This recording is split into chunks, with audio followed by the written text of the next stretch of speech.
Good afternoon, Tad, Sam, Aspirin. Thank you for the whole help with the course. And here goes my self-evaluation or the oral exam. So I believe that the main takeaways I had from the whole class was that I'm probably not ready to be a founder yet. My profile is probably more in line with funders and growth executives and less with an entrepreneur or founder.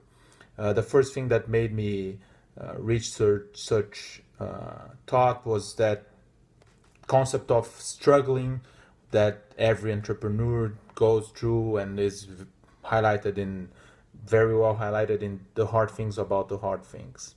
So I don't know if I'm ready to open hand of or not having my weekends, not having my evenings, and having to live the company's life instead of my own, as well highlighted by all the entrepreneurs that came to speaking class.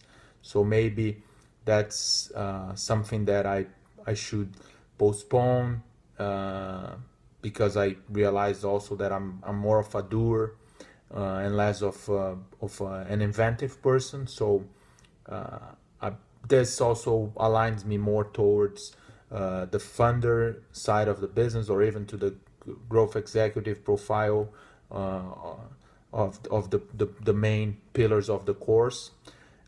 So I think that this was probably my main takeaway of that. I think that on the other side, as contradictory as it may look like, I still want to have my own venture in the future. And the difference is that now I'm much more comfortable that I still have a lot to learn from other persons or other businesses, and that I can have my own business in a moment that I'm more ready for that, or that the situation is has less pressure, either because I already have money and I have less to risk, or because I am more experienced, I have more knowledge.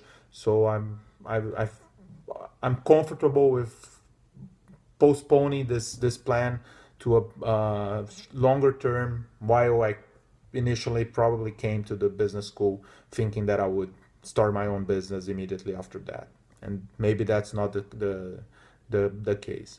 I also took individual takeaways from each of the books, as they bring their specific processes and procedures for an entrepreneur to succeed in conducting his business.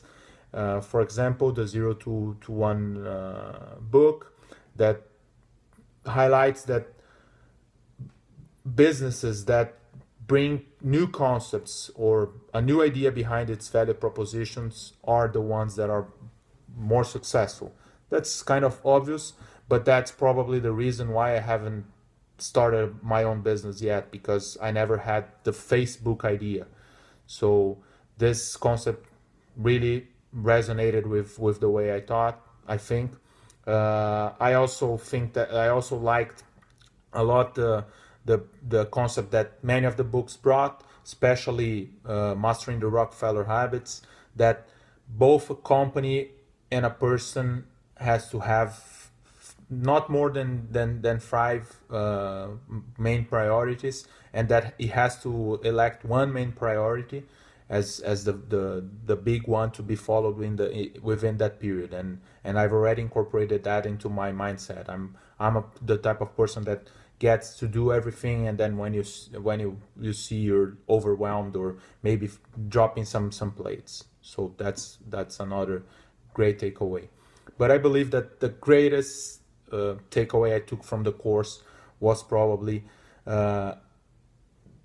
regarding the confidence that those entrepreneurs showed us. It doesn't matter if they were talking about their own business, about their personal lives, about principles they follow, about whatever question they were asked, they always did that with huge and extreme confidence. And I am a person that sometimes lack confidence when making decisions on the spot, or big and relevant decisions. So thank you very much, and have a good afternoon.